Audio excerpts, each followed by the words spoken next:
মায়ের ওপরে অভিমান করে বাড়ি ছেড়ে চলে যেতে নিয়ে এবার রীতিমতো বিমান বিধ্বস্তে চিরকালের জন্য মাকে নিজের থেকে মুক্তি দিয়ে দিল আয়ুষ। বন্ধুরা, ভিডিওতে লাইক দিয়ে দেখতে থাকুন। যে মুহূর্তে কিনা মায়ের এই অভিমান, রাগ, ক্ষোভ আর সহ্য করতে না পেরে, আর বরদাস্ত করতে না পেরে অবশেষে যখন আয়ুষ বলতে থাকে যে যতকাল আমি এই বাড়িতে থাকবো ততটাই মা চিরকালই এরকম কষ্টে থাকবে, সেটা আমি অন্তত হতে দিতে পারি না। কারণ আমার জন্য মায়ের চোখ থেকে জল পড়বে, সেটা আমি ছেলে হয়ে কোনোভাবেই বরদাস্ত করতে পারবো না। এবং যে মানুষটা কিনা চিরকালের জন্য আমার দিক থেকে মুখ ফিরিয়ে নিয়েছে এবং আমার থেকে সে মুক্তি চায়, তাহলে সেই মানুষটাকে মুক্তি দেওয়াটাই আমি মঙ্গল বলে মনে করি। আমি আর এই বাড়িতে থাকবো না মা, আমি চলে যাচ্ছি।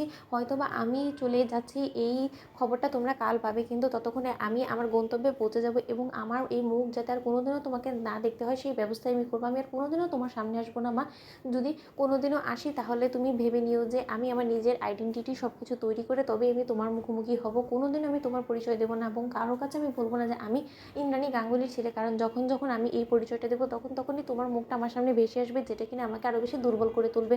আমি আর কোনো মতেই পেছন ফিরে তাকাবো না। আমার জীবন আমাকে যেদিকে নিয়ে যায় আমি সেখানেই যাবো। ঠিক সেই মুহূর্তে আয়ুষ যখন একটা নোট লিখে রেখে সিকিউরিটি গার্ডের হাতে ধরিয়ে দিয়ে যখন বলতে থাকে যে কাকা আমি বাড়ি থেকে চলে যাচ্ছি, আমি আর হয়তো কোনোদিনও ফিরবো না। কারণ আমার পেছন দিক থেকে ঈশানকে তুমি বলে দিও যে গাঙ্গুলি পরিবারের সকলের যাতেও একটু খেয়াল রাখে এবং এই লেটারটা কাল সকাল হওয়া মাত্রই তুমি বরঞ্চ মায়া বা বাবার হাতে ধরিয়ে দিও। ঠিক সেই মুহূর্তে সিকিউরিটি গার্ড যখন বলতে থাকে যে বাবা তুমি বিজনেসের কাজের জন্য হঠাৎ এমার্জেন্সি কোথাও যাচ্ছ, ঠিক সেই মুহূর্তে আয়ুষ যখন বলতে থাকে যে এটা এমন একটা কাজ যেটা কিনা চিরকালের জন্য পরিবারের সকলকে আমার থেকে দূরে করে দিবে, সেই কাজটাই সম্পন্ন করার জন্য যাচ্ছি ধরে নাও কাকা। ঠিক সেই মুহূর্তে কথা বলে যখন কিনা সেখান থেকে আয়ুষ চলে যায়, অন্যদিকে সকাল হওয়া মাত্রই ঈশান কোথাও আয়ুষকে খুঁজে না পাওয়া মাত্রই যখন ঈশান বলতে থাকে যে বাবা কাকুমণি তোমরা কোথাও ভাইটাকে দেখেছো বলো তো? সকাল থেকে ভাইটাকে আমি খোঁজ করে যাচ্ছি, এতবার করে কল করছি, তার সত্ত্বেও না আমি ওকে ফোনে পাচ্ছি আর না তো আমি ওকে খুঁজে পাচ্ছি। কোথায় যে গেল আমার কিছুই মাথায় ঢুকছে না। আমি বরঞ্চ এক কাজ করি সিকিউরিটি গার্ডকে জিজ্ঞেস করে আসি। ঠিক সেই মুহূর্তেই বাড়িতে সিকিউরিটি গার্ডকে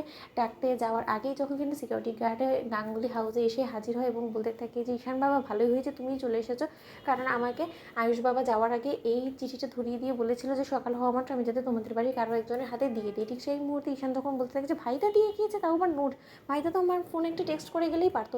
আচ্ছা ভাইদা এই নোটটা তোমাকে ঠিক কখন দিয়ে গিয়েছে? ঠিক সেই মুহূর্তে যখন কিনা সিকিউরিটি গার্ড বলতে থাকে যে এই আয়ুষ বাবা তো কাল মাঝরাতে বাড়ি ছেড়ে চলে যাওয়ার আগে সে আমার হাতে নোটটা ধরিয়ে দিয়ে বলেছিল যে সকাল হওয়া মাত্র আমি যাতে তোমাদের হাতে এই নোটটা দিয়ে দিই। ঠিক সেই মুহূর্তে আয়ুষ বলতে থাকে যে তার মানে ভাইদা বাড়ি ছেড়ে চলে গিয়েছে, এই কথাটা তোমাকে ভাইদা নিজ মুখে বলেছে? ঠিক সেই মুহূর্তে সিকিউরিটি গার্ড যখন বলতে থাকে যে হ্যাঁ আয়ুষ বাবা তোমাকে তাই বললো। অন্যদিকে এই কথা বলা মাত্রই যখন কিনা ঈশান দৌড়ে গিয়ে রাজশেখর গাঙ্গুলিকে বলতে থাকে যে বাবা ভাইদা বাড়ি ছেড়ে চলে গিয়েছে এবং ভাইদা যাওয়ার আগে এই নোটটা রেখে গিয়েছে আমাদের উদ্দেশ্যে, একবার পড়ে দেখো তো কী লিখেছে। তো বন্ধুরা, লাইক এবং শেয়ার করে সাবস্ক্রাইব করো।